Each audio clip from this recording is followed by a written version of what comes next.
sa aking channel. Sa bidyong ito ay may wish ang mga true-blooded Noranians para sa pamilya o mga anak ni Ate Guy. Sabi niya nga nung siya'y nabubuhay, iba ang pakiramdam kapag buo ang pamilya mo.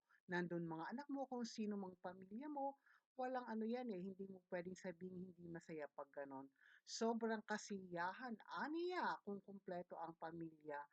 Ngunit, ang ating icon national artist, Nora Honor, superstar, unang Paskong hindi natin siya makikita at makakapiling lalong-lalo na tayong mga true-blooded Noranians na higit na tinamaan ng lungkot, 8 buwan na ang nakakaraan ay nandoon pa rin ang kurot sa ating mga puso at salamat.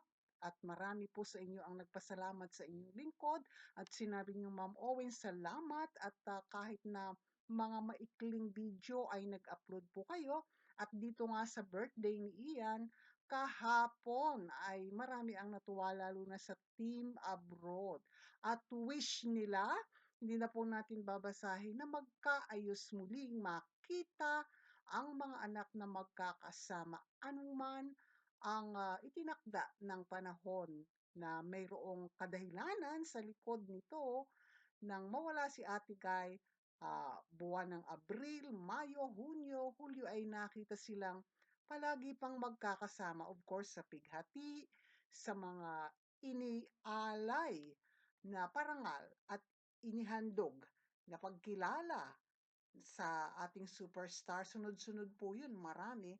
Subalit bigla ang pangyayari ay hindi na nakitang muli at sa huli na sila'y nakitang magkakasama ay noon ngang ang ating pumanaw na superstar lamang.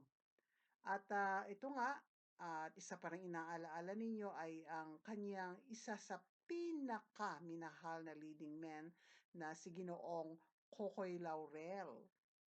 Naan nila ay naway ang panalangin ay magkaroon sila ng kapayapaan at kaligayahan sa piling ng Diyos Ama. And of course, ang magkapatid na Ian at Lotlot anuman anila ang hindi nito pagkakaunawaan o sinasabing hidwaan naway magkaroon na ng pagkakaayos. At sabi nga natin, ipanalangin natin ang ating buong pamilya, hindi lamang ngayong Kapaskuhan din, kundi sa bawat araw. Yun lamang po at maraming salamat sa walang sawa ninyong pagsuporta.